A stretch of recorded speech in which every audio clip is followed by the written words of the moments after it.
আসসালামু আলাইকুম প্রিয় দর্শক, আশা রাখি আপনারা সকলেই ভালো আছেন। প্রিয় দর্শক শ্রোতা, গণ অভ্যুত্থানের পরবর্তী বাংলাদেশের সাধারণ জনগণ এই অন্তর্বর্তীকালীন সরকারের কাছে যে ধরনের শাসন ব্যবস্থা এবং যে ধরনের কার্যক্রম তারা প্রত্যাশা করেছিল, তার 80% কিন্তু জনগণ দেখতে পায়নি।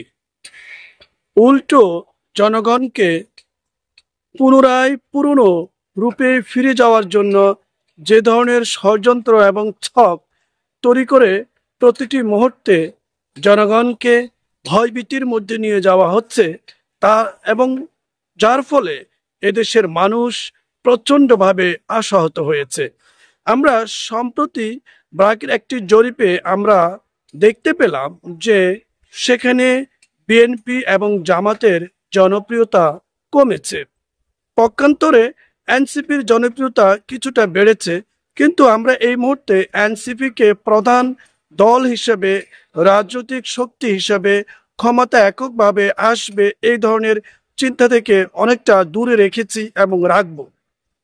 প্রিয় দর্শক, আমরা প্রধান দুটি দলের কাছ থেকে কিন্তু আগামী শাসন ব্যবস্থার ভার প্রত্যাশা করে থাকি। সেটা হলো 1 নম্বর বিএনপি, 2 নম্বর হলো জামাত ইসলাম। কিন্তু দুজনের জনপ্রিয়তা আশঙ্কাভাবে কমে যাওয়ায় এই সাধারণ জনগণের থেকে প্রায় 62% পাবলিক যারা এখন পর্যন্ত সিদ্ধান্ত নিতে পারছে না যে আসলে তারা কাকে ভোট দিবে। এমতো অবস্থা এই 62%-এর মতামতের উপর ভিত্তি করে এবং তাদের নিরাপত্তা এবং তাদের চয়েসকে আপনার কাজে লাগানোর জন্য নতুন একটি দলের আবির্ভাব কিন্তু ঘটতে যাচ্ছে। সম্ভবত আপনারা জেনে থাকবেন যে অনলাইন কিং পিনাকি ভট্টাচার্য তার একটি ভিডিওতে তিনি তেমনি একটি আভাস দিয়েছেন। আর তিনি যখন কোনো কিছু বলেন, কোনো কিছু আভাস দিয়ে থাকেন, তখন সেটা অবশ্যই গুরুত্বপূর্ণভাবে ভেবে চিন্তে তিনি বলে থাকেন। সাধারণত তিনি ইলিয়াস হোসেন এবং কনক সরোয়ার এদের সাথেই একটা যোগ সাজেশের মাধ্যমে কোনো একটা গুরুত্বপূর্ণ নির্দেশনা জাতিকে তার ভিডিওর মাধ্যমে তিনি দিয়ে থাকেন।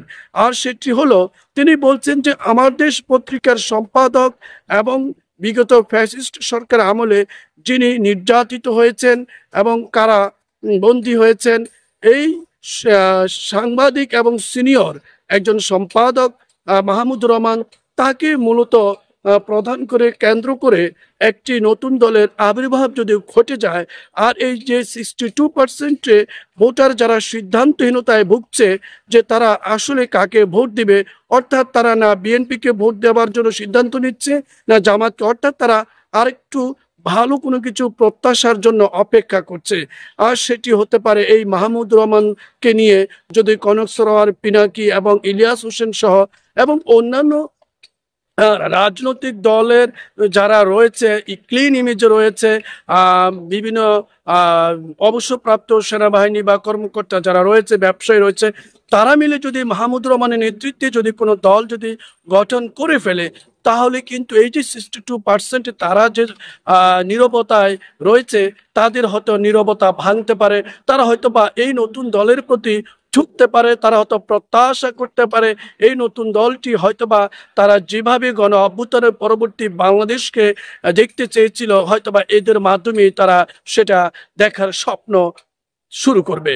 প্রিয় দর্শক, যদিও একটি নতুন দল আসলেই কিন্তু যে তারা সফলতা পাবে, এটা কিন্তু অনেক কঠিন এবং অনেক বড় চ্যালেঞ্জ।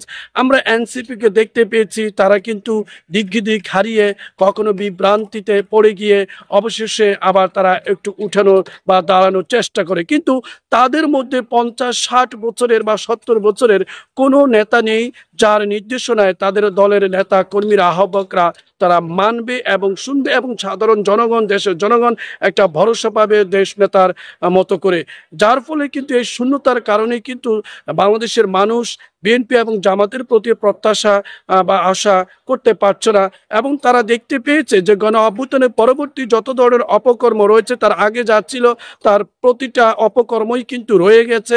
এবং তারা দেখতে পেয়েছে যে এই অপকর্মের যে পট পরিবর্তন হয়েছে, কিন্তু কোনো কিছুই কিন্তু বন্ধ হয়নি।